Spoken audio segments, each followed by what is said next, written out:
when it comes to Facebook ads, this is where it gets complicated because it's all the ad accounts. When you're dealing with billing comes with fraud. Fraud freaks Facebook out. If I could tell you how much fraud where someone steals credit cards and runs Facebook ads, or they're burning Facebook accounts, ad accounts to run nefarious Facebook ads using stolen credit cards, Facebook has to defend against this. It's just a nightmare for them. And so because of that high level of fear in their mind and scrutiny and then the management on their part to deal with this, all these freaked out people, where I've seen thousands of dollars fraudulently spent on Facebook. I've seen it. So tens of thousands in like short periods of time. Crazy. Like 30,000 I've seen in like 3 days, so you gotta understand Facebook's perspective is they're defending against that. So the franchise system just really scares the crap out of them because it's one account. If you don't do it right and you're spending money aggressively and you're going to all these different locations, so like they immediately freak out. So anyway, I want to talk about a little bit about how to set up your Facebook ecosystem, knowing how it's going to affect Facebook ads, and I'd be doing you a disservice if I didn't. Now, again, this is an example where if you get a local Facebook ads agency or a little freelancer, they might not understand this, and they just start going down this path, and you learn this lesson the hard way.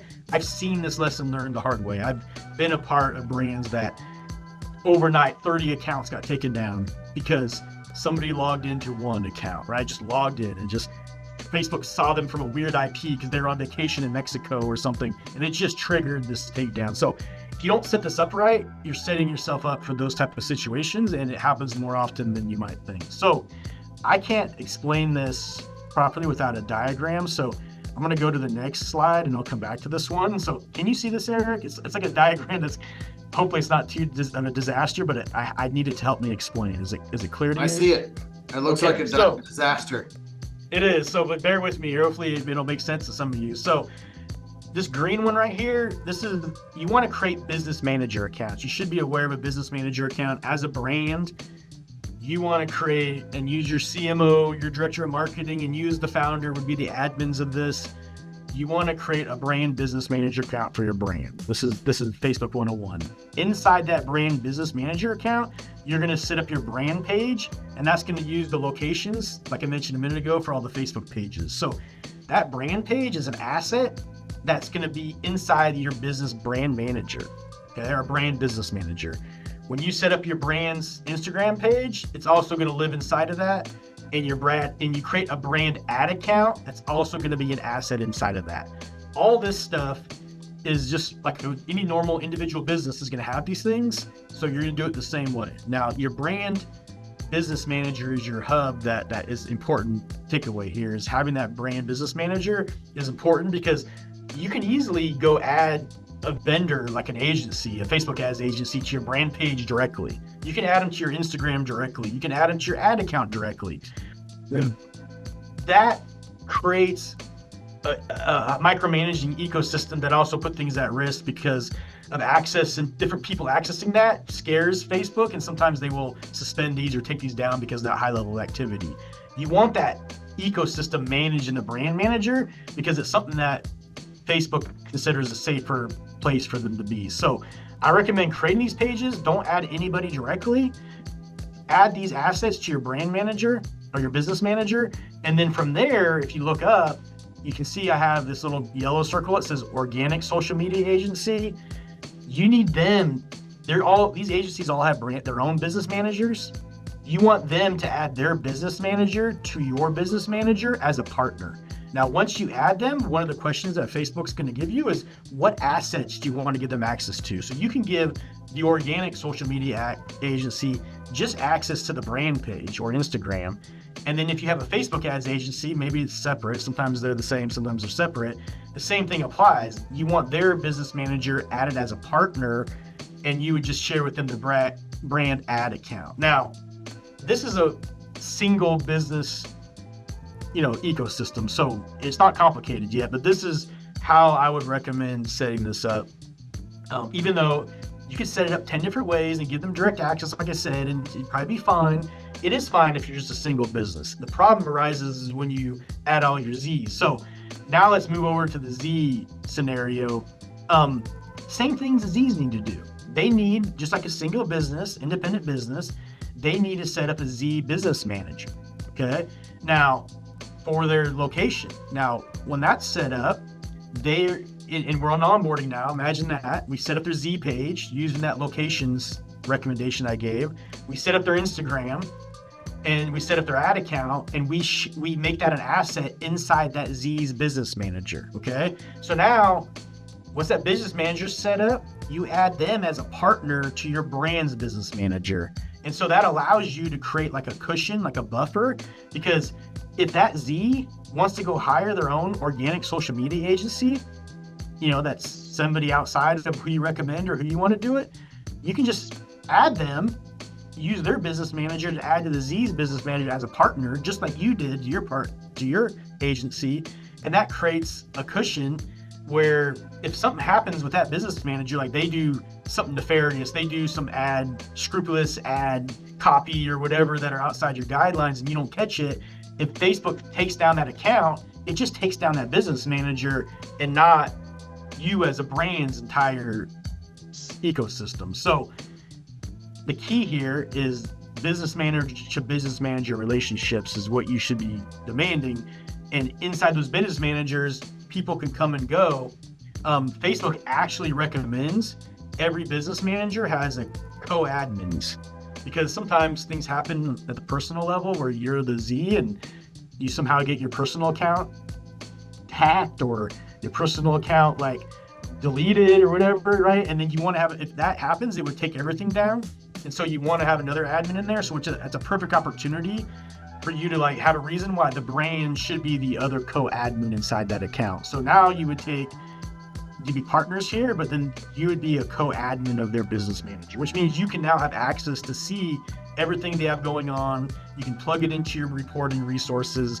There's no restrictions to your Z. And then your Z ultimately would have their billing all inside this ecosystem instead of it being like tied to your account or whatnot. So maybe this is obvious to you, Eric, but a lot of people I see make big mistakes. This is great, Lonnie. No, this is obvious to you, obvious to me, or some of it's obvious to me. Like having it all laid out is awesome.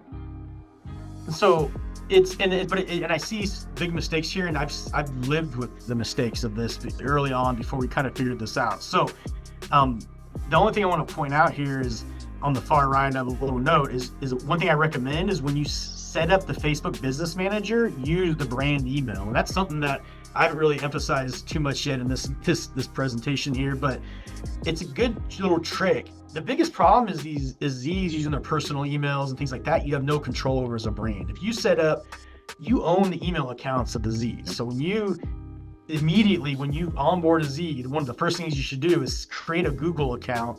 There's so many Google tools we need access to that they need a Google account anyway. Use that brand email to create a Google account and use that Google account for all the Google related assets to live in. Because you have that, now if you use Google Workspace or Google Suite, you're already having this, but some brands use Teams or something else, so they may not have that. So go set up the Google account. It doesn't mean you have an email in there. They actually give you a Gmail, which is not really useful for this case, but at least you have the account under your brand name. Now use that email account to set up the business manager. And you know why? Because if worst case scenario happens or the Z wants to sell, again, worst case scenario, the Z just goes rogue, you can just take over their email account and you'll have access to everything that was set up with them. So that's like the end all be all, the stop gap at the very end of the line. So if you do that up front, that will save you a lot of headache, because a lot of Z's are going to say, I only use one email account. I use my AOL account from 30 years ago. I want that as the user on all these things. I would say no, because that's where a lot of the risks come into play. It's not about control. It's about like their activity with that account inside these systems is what creates the risk. So it's much better to have an account just for business. And then again, worst case scenario, you can take over that email account and do password resets and things like that, and commandeer anything that could be going wrong very quickly that way. So again, use your business account that you give to Z to set up all these things. And that's the admin, that's the owner, that's the manager. Don't let them use personal accounts. So anyway, what's the biggest pushback to a franchisor doing this? Why would a franchisor, what's the one or two things why a franchisor would not set it up this way? Well, they just don't know, like they have. But seeing that, like, what would they say? Like, I don't want to set it up. This is the reason why. Why would they say no to that? Why would anybody say I should not set it up this way? Well, it's usually because they're listening to their freelancer or vendor that doesn't know that this is the best way for 100 Z's. The relationship, right? The person that they're getting advice from doesn't understand the relationship of a franchisor or franchisee, doesn't understand the pitfalls of things that might happen when they have multiple locations with multiple franchisees out there. Yeah, because that freelancer or agency has just usually created single location accounts, or they only have 5 locations or something, and like that's not where the problems happen. How problems happen is when you get bigger, and that's something that has to be learned or really understood to really like understand the emphasis on that. And so they might think it's easier just to give me access to your ad account and I'll just manage that, right? I mean, it's a common thing. It's like, it sounds logical. Like it does. Like it's hard to argue against it when something's brought up, but like, because you haven't learned those lessons. Like when you learn these lessons, that pain sticks with you forever.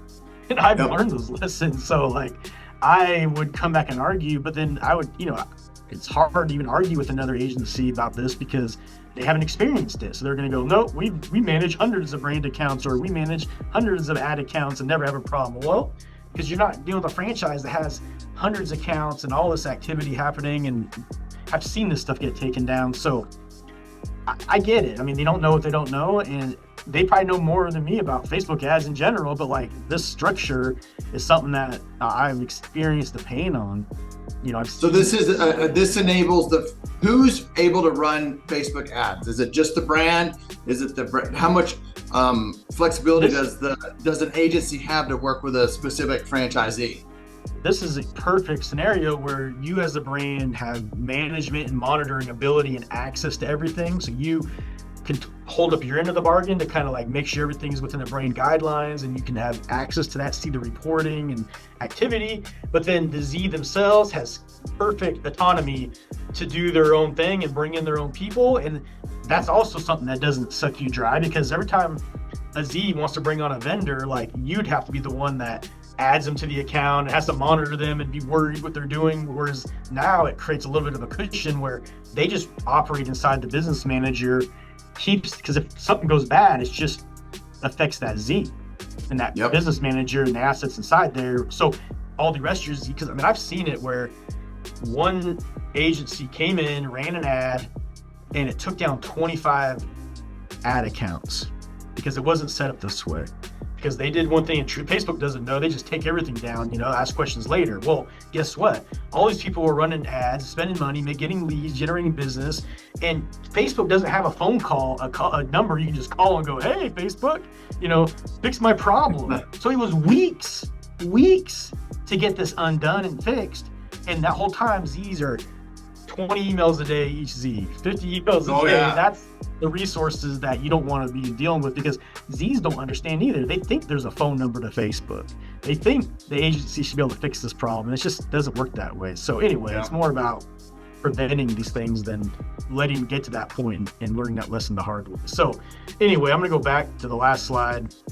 So I had to talk about Facebook ad scenario. Again, there's lots of other factors that are into that. That's more of a blanket approach. Of course, someone might come up with a reason why it needs to be done a different way for different use cases. So I can't bring up everything, but like for the most part, you follow that, it'll address 95% of any scenario that comes your way, and it's highly, highly recommended.